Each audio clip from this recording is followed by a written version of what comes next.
The smell hit him before the darkness did. Not gunpowder, not jungle rot. Something older. Wet clay and copper, and something biological that his brain refused to classify. Specialist Danny Kowalski pressed his face to the tunnel entrance on the morning of January 9, 1966, and breathed it in deliberately, because that was the protocol they had invented 48 hours earlier, with no manual and no precedent. Smell first, listen second, move last. The opening was 60 centimeters wide. His shoulders would brush both walls the moment he went in. The Viet Cong who built this tunnel had been living in it for years. Some of them were still down there. Kowalski was 22 years old, from Pittsburgh, Pennsylvania, enlisted because his father had served in Korea, and because there hadn't been much else waiting after high school. He had not volunteered to be a tunnel rat. He had simply not stepped back when the sergeant asked for men willing to go underground. Behind him knelt Corporal Luis Reyes from El Paso, Texas, 20 years old, the calmest man Kowalski had ever shared a foxhole with, running his thumb methodically across the grip of his .45. And Private First Class Tommy Briggs, 19, from Macon, Georgia, who had been in country exactly 11 days and was doing his best to control his face. The smell kept pulling at him. Kowalski had asked the sergeant what it meant before they moved out. The sergeant had looked at the tunnel entrance, then looked somewhere else entirely. That unanswered question would follow him into the dark. He would understand it in 22 minutes. He already suspected he didn't want to know. If you're watching this, you understand something most people don't. That military history isn't about the maps and the briefings. It's about the men who went into places the maps didn't cover. This channel exists to tell their stories with the accuracy and respect they deserve, without glorifying what they did or simplifying the choices they faced underground. Stories like Kowalski's don't survive in official records with names attached. Subscribe now and join those who refuse to let these experiences fade into footnotes. Pittsburgh had been steel and smoke, and fathers who came home from wars with something missing behind their eyes. Danny Kowalski understood that language before he understood much else. His father, Raymond Kowalski, had served with the 7th Infantry Division in Korea, had come back in 1953 with both legs intact and something in his chest that never quite healed, and had gone to work at the Homestead Works for the next 20 years without talking about any of it. Danny had grown up watching him, the way he flinched at car backfires, the way he went quiet during thunderstorms, the way he'd sometimes stop in the middle of dinner and stare at something on the wall that wasn't there. Danny had thought, with the particular logic of a teenage boy, I want to understand what he went through. He had enlisted at 18. His mother had cried. His father had shaken his hand. By the time he reached Coochie in December of 1965, he had been in country 3 months and had already stopped being the person who'd left Pittsburgh. Not dramatically, not the breakdown way, not the way he'd feared. Something quieter, a recalibration. The things that used to scare him no longer did. The things that hadn't scared him yet were worse than he'd imagined. He carried 2 things that mattered. A Zippo lighter his father had given him the day he shipped out. Plain brass, no engraving, the kind that had been in Korea before it was in Vietnam. And a letter from his younger sister Carol, 17, written on yellow legal pad paper in half-cursive, half-print handwriting, telling him she'd gotten a B+ on her geometry exam, and that the Pirates were looking decent this spring, and that she lit a candle for him every Sunday at St. Anthony's. He had read that letter so many times the fold lines were white. Reyes carried rosary beads and a photograph of his daughter Maria. 14 months old, grinning in the way babies grin when they don't know yet that the world is complicated. He had enlisted before she was born, had met her for 12 days before shipping out, and spent every night since doing the math about when he might see her again. Briggs, 11 days in country, had not yet accumulated the specific weight that Kowalski and Reyes carried. He was still in the phase where courage was something you performed for other people. He would learn, in the next 22 minutes, that courage was something you did alone, in the dark, when no one could see you do it. Operation Crimp had begun the day before, January 8, 1966, with more than 8,000 American and Allied troops moving into the Iron Triangle, the dense jungle region northwest of Saigon, a territory that military intelligence had identified for years as a major Viet Cong stronghold. The 1st Infantry Division, the Big Red One, held the northern sector. The 173rd Airborne Brigade and the 1st Battalion of the Royal Australian Regiment worked the flanks. From the air, it looked like a massive display of American firepower and organizational capacity. From the ground, it looked like an army searching for an enemy that had stopped being on the surface. The tunnels had been there for years, some of them since the war against the French. The Viet Cong had not built the Cu Chi system as a temporary measure. They had built it as a civilization. 3 levels deep in places, with lateral passages connecting vertical shafts, with rooms designated as hospitals, weapons caches, command centers, kitchens with ventilation systems clever enough to disperse smoke before it reached the surface. When B-52 arc light strikes had bombed the area the previous year, the Viet Cong had gone underground and waited. When the strikes ended, they came back up. The first tunnel rats to go in during Crimp would have no map, no reliable intelligence, no protocol. They had a pistol, a flashlight, and the company of men who had volunteered for reasons even they couldn't fully articulate. Before they had moved to the tunnel entrance that morning, Reyes had turned to Kowalski and said the thing that had become their unspoken rule in the last 48 hours. Nobody goes in alone. No matter what they found down there, no matter what separated them, 3 men went in, 3 men came out. Kowalski had said yes without hesitation. He meant it completely. He didn't know yet what that promise was going to cost him. Stories like Kowalski's don't survive in official records. They survive because the people who live them, or the people who love them, refuse to let them disappear. The tunnel system at Cu Chi sat beneath an American military base for years, and most of the soldiers who served there never fully understood what was under their feet. If you served in Vietnam, or knew someone who did, if your family carries one of these stories, the comment section below is where those memories live on.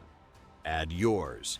These accounts matter more than any after-action report. 40 meters below where Danny Kowalski was preparing to descend, a man named Sergeant Nguyen Van Lock had been living underground for 11 weeks. Van Lock was 26 years old, from a village 6 kilometers north of Cu Chi that no longer existed as he'd known it. The American bombing campaigns of 1965 had taken the houses, the trees, and the particular way the light fell through the banana grove at late afternoon. His family had moved 3 times in 2 years. He had stopped counting the moves and started counting other things: ammunition inventory, water supply, the names of men he'd trained, and the names of men who hadn't come back from surface operations. He was not an ideologue in the simple way that American intelligence reports tended to categorize Viet Cong fighters. He was a man defending something specific. Not an abstraction, not a political system, but the particular 30 square kilometers where he had grown up, where his mother still walked a surface that American boots were now crossing above his head. He understood the tunnel system the way Kowalski would never understand it. not as a military installation but as a home. Every branching passage, every concealed shaft, every tripwire he had set himself. He knew which chambers flooded in the monsoon.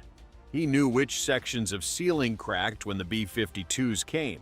He knew exactly what the tunnel smelled like to someone who had never been in it before, because he remembered his own first descent 3 years ago, and how his body had rejected it before his will had overridden his body.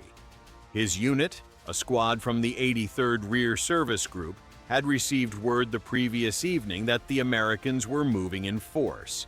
The order had not been to stand and fight. The order had been to evacuate what could be evacuated, protect what could be protected, and let the tunnel itself do the rest. Van Locke understood the logic. The Americans could move 8,000 men through the jungle. They could not move 8,000 men through a 60-centimeter opening. The geometry of the situation favored the defenders in ways that no amount of American firepower could immediately overcome. They weren't wrong to believe the tunnels would hold. They had held before, against everything that had been tried. For the commanders of Operation Crimp, the mission objective was clear in theory and complicated in practice. Military Region 4, the Viet Cong command structure directing operations against Saigon for 2 years, was believed to be operating from somewhere inside the Iron Triangle. Finding it would have strategic consequences beyond the immediate battle. The Tet Offensive was still 2 years away, but the strategic logic that would produce Tet was already operating underground, being planned in tunnel rooms that American bombers had failed to reach. For the Big Red One's battalion commanders, the stakes were more immediate. 8,000 troops were searching for an enemy that had gone to ground, literally, and the pressure to produce results was real. Every hour of Crimp that found nothing was an hour requiring explanation to Saigon. For Kowalski's squad, the stakes reduced to the dimensions of a tunnel. If they could map what was down there, identify the depth, the lateral extent, the location of caches and command rooms, they would give surface forces something actionable. If they couldn't, or if they didn't come back, the next squad would go in knowing less than they deserved to know. And beneath all of it was a larger question that nobody at command level was prepared to ask aloud yet. If the Viet Cong had built this, if it had been operating under American feet for months undetected, what else was down there? The tunnel rats going in on January 9th were not just clearing a military position. They were, without knowing it, writing the first chapter of a doctrine the Army would spend years trying to formalize after they'd already improvised it in the dark. The thing nobody had told them, the thing that intelligence either didn't know or hadn't passed down to squad level, was that the section they were entering connected to a lower level, a second floor underground. And if that lower level contained what Van Locke's unit had relocated there in the last 72 hours, the entire surface operation would need to be rethought from the beginning. If you're still watching, you already understand something most people skip past. That military history isn't about glorifying war. It's about honoring the people who fought it honestly on every side. This channel exists to tell those stories without simplifying what they cost.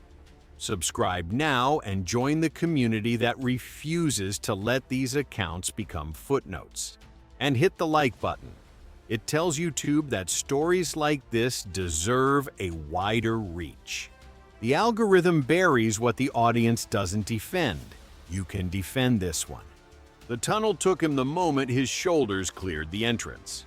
Not darkness first, not sound, pressure.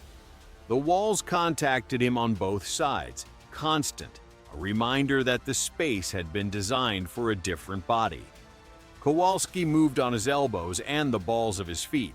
the way they'd practiced for a day and a half in a trench behind the fire base that was nothing like this. The soil was packed red clay, slightly damp, cool against his forearms. Behind him, he heard Reyes enter. The sound of Reyes entering was the last familiar sound he would have for a while. The tunnel had its own acoustics. His breathing came back to him amplified, a feedback loop that made him conscious of every inhale in a way breathing never normally was. The soil absorbed some sounds and reflected others. His elbow moving against the floor returned louder than expected, a soft scraping that his nervous system registered as dangerous. Somewhere ahead, or below, distance was already becoming unreliable. Something dripped. A slow, irregular drip that suggested water moving through a crack in a lower level. And beneath that, just at the threshold of perception, something else. A sound that wasn't mechanical and wasn't natural, and that Kowalski's brain filed under categories it didn't want to open yet. The flashlight threw a cone of yellow light that died 8 feet ahead of him. The tunnel absorbed it, took the beam and turned it to shadow at the edges, so that what lay beyond was not darkness exactly, but a gradient of uncertainty. The walls came in and out of the beam as he moved, showing him tool marks in the clay, picks and hoes and human hands over years, the record of labor that had produced this space. There was a corner ahead. Past the corner, the flashlight's reach dropped to 5 feet. Past 5 feet, anything was possible. The smell he had registered at the entrance was stronger now, layered in ways he hadn't distinguished from above. The top layer was earth, wet red clay with the heaviness of soil that hadn't been open to air in a long time. Below that, something charcoal-based, cooking residue, the specific scent of a wood fire built and extinguished and built again in an enclosed space. And below that, the thing he hadn't been able to name at the entrance, organic, human, the accumulated presence of people who had lived here in ways that left their biology on every surface. This place had been inhabited. Recently. The dust got in his mouth around the third turn. Clay dust, fine enough to suspend in air, settling on his tongue with a taste that was mineral and faintly metallic. He swallowed, and it didn't help. The metallic component intensified past the second junction, where a side passage branched left into darkness so complete that even the flashlight beam seemed reluctant to enter. He recognized the taste. Old blood, dried, in the walls or the floor. He didn't look too closely. He moved forward. Van Locke heard them before they reached the first junction. He had positioned himself in the secondary passage, the branch Kowalski would pass on his left, because the geometry gave him options he wanted to preserve. He could move deeper if they followed the main passage or access the lower level through the extraction shaft 20 meters behind his position. What he could not change was the fundamental arithmetic. 3 Americans entering from the north with weapons and light sources, while his orders were to delay, document, and withdraw, not to engage unless cornered. He heard them the way he always heard intruders, not by individual sounds which were too variable, but by the change in the tunnel's ambient noise. The tunnel breathed. It had a baseline, the drip, the occasional soil shift, the sound of the surface world attenuated through 3 meters of clay. When something new entered that system, the baseline shifted. Van Locke felt it more than heard it. He moved back 6 meters and listened. Kowalski hit the first junction at the 4-minute mark and stopped. Protocol. Pause. Listen. 30 seconds. Reyes came up beside him, which was technically impossible given the tunnel width, which meant Reyes came up partially behind him, his face near Kowalski's shoulder. Briggs held the rear entrance. In the branching passage to the left, the one with the darkness that didn't want the flashlight. Something moved. Not loud, not violent. The specific sound of weight shifting on packed earth, controlled, deliberate. The sound of someone who knew the acoustics and was moving carefully within them. Kowalski's thumb found the hammer of his .45 in the dark without looking. He had not practiced that specific motion. His body had learned it somewhere in the previous 48 hours without informing the rest of them. He pointed the flashlight into the left passage. 8 feet of empty corridor. Beyond that, nothing the light could reach. The movement had stopped.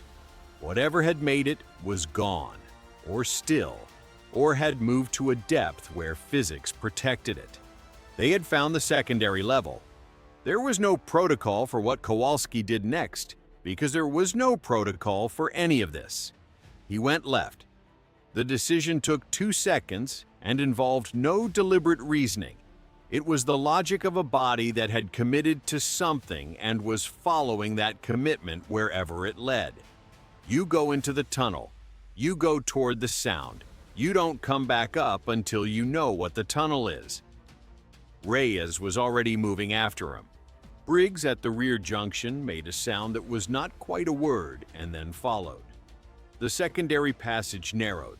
60 centimeters became 50. The ceiling dropped, and Kowalski was moving with his face closer to the floor, the flashlight angled low, showing him packed earth and tool marks and the prints of sandals, rubber-soled Ho Chi Minh sandals made from tire tread, heading deeper and downward. The slope was noticeable now.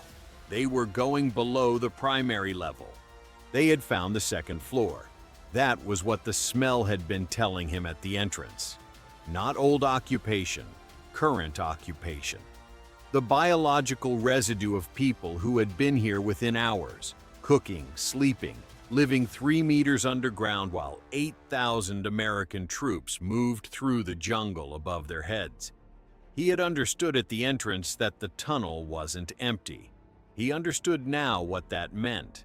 But that was only the beginning of what the second level contained. They found the cache at the 12-minute mark.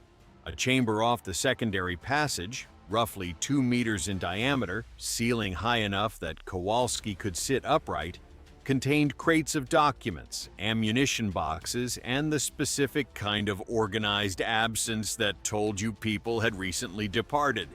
Not hours ago, within the hour.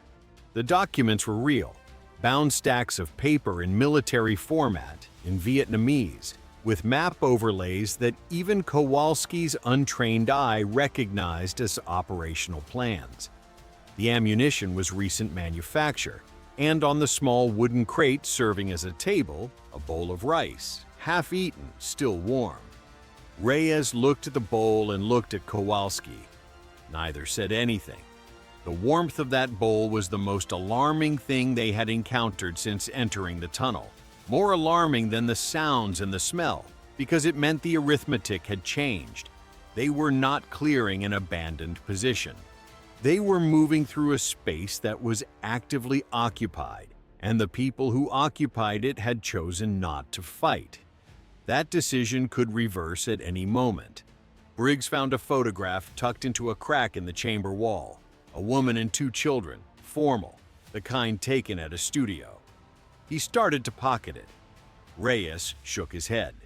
Briggs put it back. Kowalski pulled out Carol's letter. He didn't read it. He held it for 10 seconds, then returned it to his pocket. He noticed his hand was steady.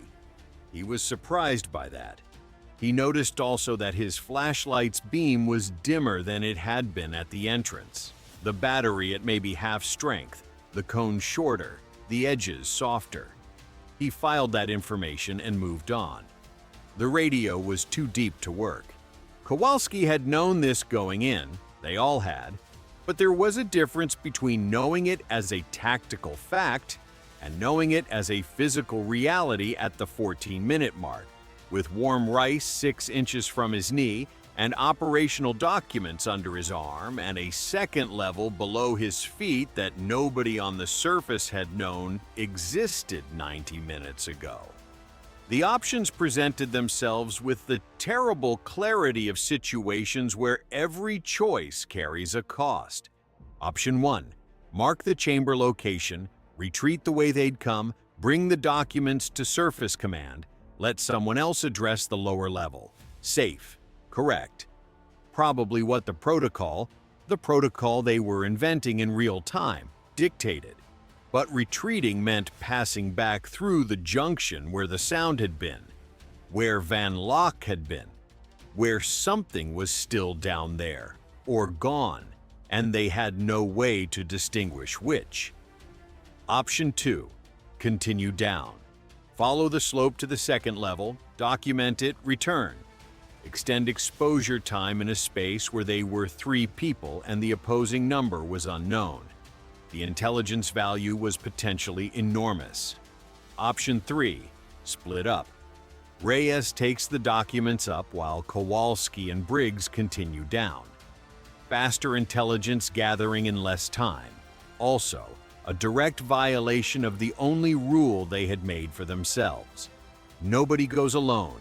Nobody goes alone. What would you do? Not in theory.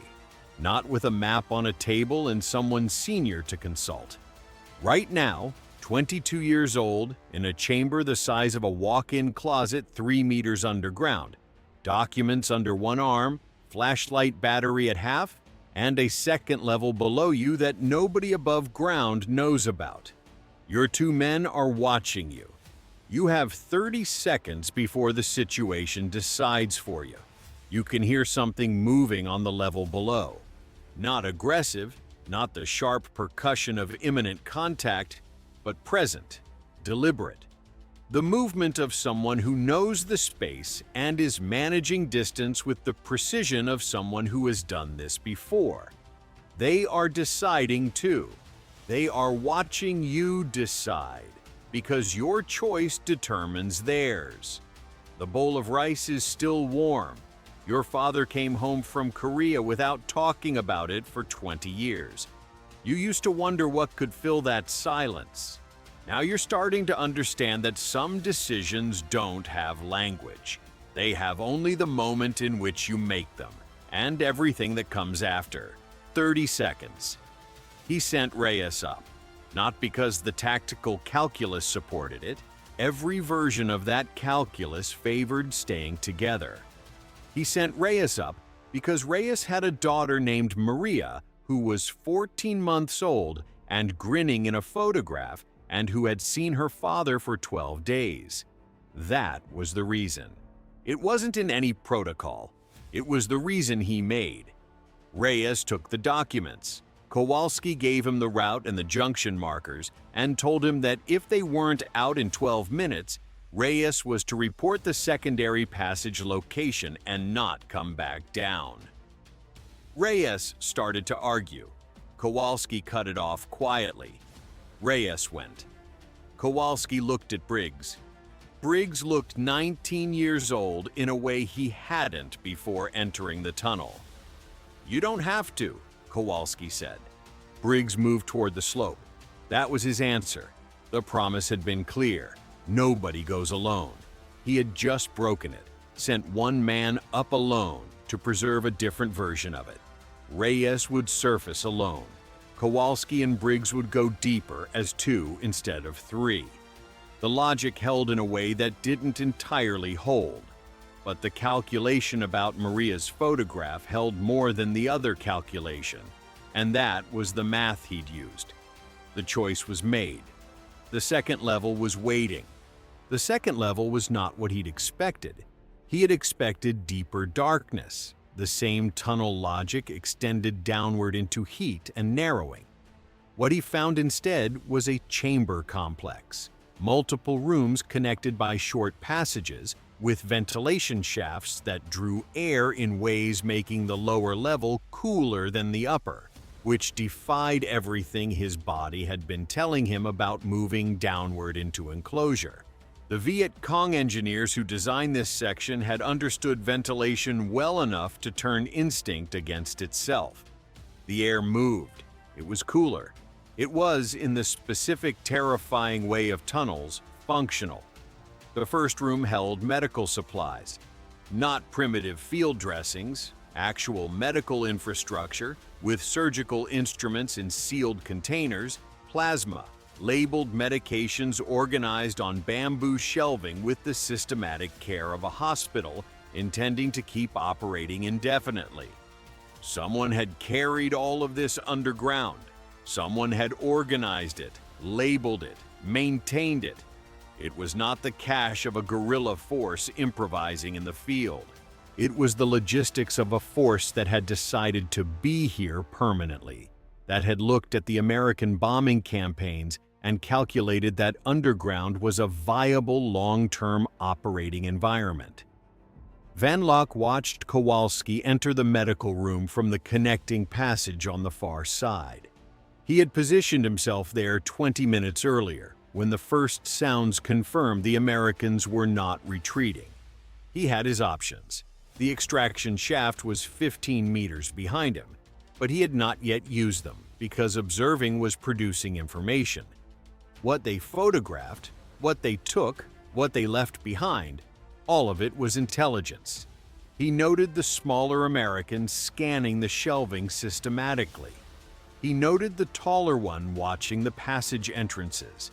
He noted that the third American was no longer present. 3 had entered. 2 were in the medical room. 1 had gone back up. Van Locke moved to the extraction shaft and signaled down. Kowalski heard the signal. 3 soft taps, ceiling to floor, the specific sound that tunnel acoustics carried with perfect fidelity, and understood what it meant before he could articulate why. Communication, organized, coded. There was at least one more level below. What happened in the next 4 minutes was not tactical brilliance. Kowalski would say this himself in the years following whenever anyone used language that implied a plan had been executed. There was no plan. There was a flashlight at diminishing capacity, a .45 with 11 rounds, a 19-year-old from Macon who had stopped looking scared and started looking focused in a way that experience alone couldn't account for, and the specific momentum of having come this far. They did not go to the third level. The extraction shaft was a vertical drop with no visible bottom from where they stood, and even Kowalski's forward momentum had a floor beneath it. What they did instead was document, systematically, methodically, moving through the medical chamber and the 2 adjoining rooms with the disciplined attention of men who understood that their memory was the only recording equipment they had. Briggs called the inventory aloud. Kowalski repeated it back, locking it into the mnemonic structures the sergeant had drilled into them. Location, dimensions, contents, condition, exit points. It was not glamorous. It was not the thing that makes a story when you tell it later. It was 2 men in a tunnel doing the only thing left to them that had value.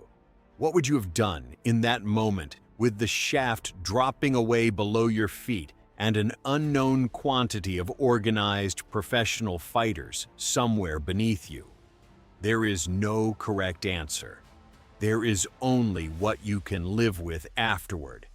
Kowalski would say, 30 years later, to a Veterans Affairs oral history interviewer, it wasn't about firepower. It wasn't even about courage exactly. It was about refusing to come back up and say, "We don't know. We didn't have anything else to offer. So we didn't leave until we knew." The bilateral calculus in the lower level was running simultaneously. Van Locke, from his position at the extraction shaft, was performing his own documentation. What the Americans had taken, what they'd examined, what patterns their search had followed. Information moved in both directions that morning. The tunnel was not simply a space the Americans had entered and the Viet Cong had vacated. It was a contested intelligence environment where both sides were gathering data under the same 60 centimeters of ceiling 20 meters apart.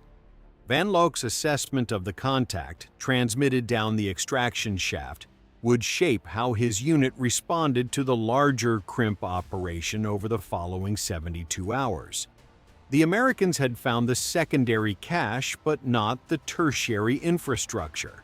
They had documented the medical supplies, but not disrupted them meaningfully. The architectural integrity of the lower levels was intact. The operation had been contained. Kowalski and Briggs began their extraction at the 20-minute mark, moving faster than they had on the descent. The urgency of a timed mission passed its window, of Reyes alone on the surface, of a flashlight battery that had perhaps 6 minutes of usable beam remaining. They passed the medical chamber without stopping. They passed the first junction at a crouch run. They moved up the secondary passage and back into the primary tunnel with the specific controlled speed of men who were not panicking but were also not pretending they had more time than they had. What the intelligence they carried would mean for the surface operation, what it would mean for the larger American understanding of the war they were fighting, would take weeks to begin to clarify and years to fully process. The 3 divisions that Crimp was designed to protect remained intact. The Military Region 4 command infrastructure, as had been suspected, was not in the section they'd entered. But the picture they brought back was worth more than a negative result. What they had documented was an infrastructure, a second city beneath the first, capable of sustaining operations indefinitely against everything the surface war could produce. That intelligence did not end Operation Crimp, but it ended the assumption, held from Saigon to Washington, that the war in Vietnam was a surface engagement with underground hiding places. Once that framing broke, it could not be restored. Victory came, but the cost was still being counted, starting with what those 22 minutes had done to the 3 men who lived them. Operation Crimp ended on January 14, 1966, with 8 American soldiers dead and 24 wounded. Numbers that were, by the metrics of the conflict, considered acceptable for an 8,000-man operation over 6 days. The official after-action report noted the discovery of tunnel complexes, the recovery of documents and supplies, the absence of the Military Region 4 command infrastructure, which had evacuated before the operation began, as it would evacuate again during Cedar Falls the following year, and again after that, for as long as the tunnels remained intact beneath American feet. The American dead were real people, with real names. Private First Class William Saunders, 20, from Columbus, Ohio, killed by a booby trap on the second day. Specialist Michael Torres, 23, from Corpus Christi, Texas, died of wounds received on day 4. 6 others, 8 families who received telegrams in January of 1966. 8 sets of parents who learned the specific weight of a military notification in winter. The Viet Cong casualties from Crimp were disputed between sources. The after-action report claimed 134 killed.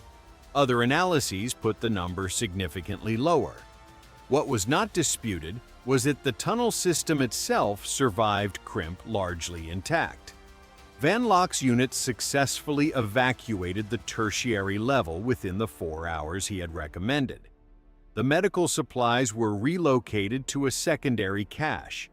The documents that hadn't been taken were moved. The infrastructure that had taken years to build absorbed the largest American operation in the Iron Triangle to date and continued functioning. The 25th Infantry Division would subsequently construct its permanent base directly above sections of the tunnel network, and the Viet Cong would continue operating beneath them for years. Van Locke survived Crimp. He survived Cedar Falls the following year. He kept surviving until 1969, when he did not. His family in the village north of Cu Chi received no telegram. There was no infrastructure for that in that war on that side. There was only the silence of a son not coming home. and a mother who had already moved 3 times and understood that some losses didn't announce themselves. Kowalski came out of the tunnel at the 22-minute mark into light that felt violent. Not bright. Violent? His eyes had adjusted to the flashlight's diminishing cone so completely that January sunlight in the iron triangle hit him like something being done to him, rather than something he was experiencing. He put his hand over his face and stood still for several seconds before his vision caught up. Behind him, Briggs came out and sat down in the red dirt without speaking. The camp noise, radio traffic, helicopters at distance, the machinery of 8,000 men in operation was so loud after the tunnel acoustics that Kowalski stood in it the way you stand in weather. He had been down there 22 minutes. It felt longer than anything that had ever happened to him. Reyes was waiting at the surface with the sergeant and 2 officers who wanted the documents immediately. Reyes looked at Kowalski the way people look when they have been watching a door for a long time and the door has finally opened. Kowalski looked at Reyes and thought, "Nobody goes alone." He thought, "I sent you up alone." He held both thoughts and found no resolution between them. His flashlight was in his left hand. The brass was warm from his grip. The beam was down to 40% of its entrance strength. He clicked it off. Leaving it on felt wrong, felt like a claim on the darkness he hadn't earned anymore, and put it in his pocket. Carol's letter was still there, folded along its white lines. Something had changed in the tunnel that he couldn't translate into language yet. Not heroism, that was the wrong category entirely. Not trauma exactly, though that was closer. It was more that the tunnel had shown him something he hadn't known he had. A specific stubbornness, different from courage and different from training. The ability to continue moving when moving made no sense, because the alternative was the tunnel winning. He didn't have a name for it. He would spend years not naming it, which was its own kind of answer. 3 meters below where he stood, Van Lock's men were already beginning to restore the cash chamber to operational status. 2 men working in the dark, methodical, putting back what could be put back, assessing what needed to be relocated. This was the discipline of the tunnel system. It was designed to absorb contact and continue. The men who maintained it absorbed contact too. How they continued afterward was their own private accounting, conducted in the same darkness. The promise Kowalski had broken, "Nobody goes alone," would settle into him over the following days with the specific weight of things that are technically justified and emotionally unresolved. He had made the right call. Reyes had surfaced safely with the documents. Briggs was sitting in the red dirt alive. The mission had produced actionable intelligence. Every operational outcome supported the decision he'd made. The flashlight in his pocket knew better. He would keep it for 30 years, not as a trophy, which was the wrong word, but because some objects absorb the moments they're present for, and disposing of them doesn't change what they hold. Days turned to weeks, weeks turned to years, and the weight never got lighter. It just became more specific. Pittsburgh in 1968 was a different city from the one Kowalski had left 5 years earlier. The steel was still there, but the confidence wasn't. And the men coming back from Vietnam found a homecoming that was nothing like his father's generation had received, and nothing like what they'd been told to expect when they enlisted. Kowalski came back in March of '68, 2 months after Tet, which he had survived in ways he would not discuss for a long time, and moved back into the house on Larimer Avenue and started at the Homestead Works and went to sleep every night in a bed that was too wide and too soft and too exposed to open air. The tunnel stayed with him in specific ways, not constantly, not as a permanent weight. But when the lights went out, Power failure, the moment between lamp and bedroom, his body made its assessments before his mind could override them. The calculation of a space too small to turn around in, the measurement of ceiling height by instinct, the listening, the waiting, the baseline check. These were not symptoms he named for a long time. His father hadn't named his either. The Kowalski men from Pittsburgh apparently carried their wars in the same unmarked container, stored in the same location in the chest, accessible without warning and impossible to fully close. He tried to explain it once to his wife Karen, whom he married in 1970, who was from Pittsburgh and had never left, who understood him in most of the ways that mattered and worked hard at the ones she didn't. He told her about the smell at the entrance, the way the sound returned in that tunnel, the warmth of the rice bowl. She listened with the concentrated attention of someone trying to enter a space they can't physically reach. She didn't fully succeed. But the trying mattered, and he told her that too, eventually, which was its own kind of progress. He served honorably. Reyes served honorably. Briggs served honorably. Von Luck, the man in the secondary passage who had watched them extract and made the professional judgment not to engage, served honorably too, by any honest accounting of what honorable service means. They were all young men doing their best in a situation they had not entirely chosen, with skill and discipline and fear that they managed, because the management of fear is what that kind of service requires. The fault, when there was fault, lay elsewhere, in the decisions that placed 8,000 men above a tunnel system that could never be controlled, in the strategic logic that treated a nation's terrain as a military problem with a military solution, in the intelligence failures that would produce Tet and Khe Sanh, and the long decade of choosing between bad options that all carried the same price and none of the decision-makers paid. The soldiers did their part. The soldiers always do their part. The question is never about the soldiers. The tunnels of Cu Chi operated through the fall of Saigon in 1975. The 25th Infantry Division's base was built atop them. The base closed. The tunnels remain. They are a tourist attraction now.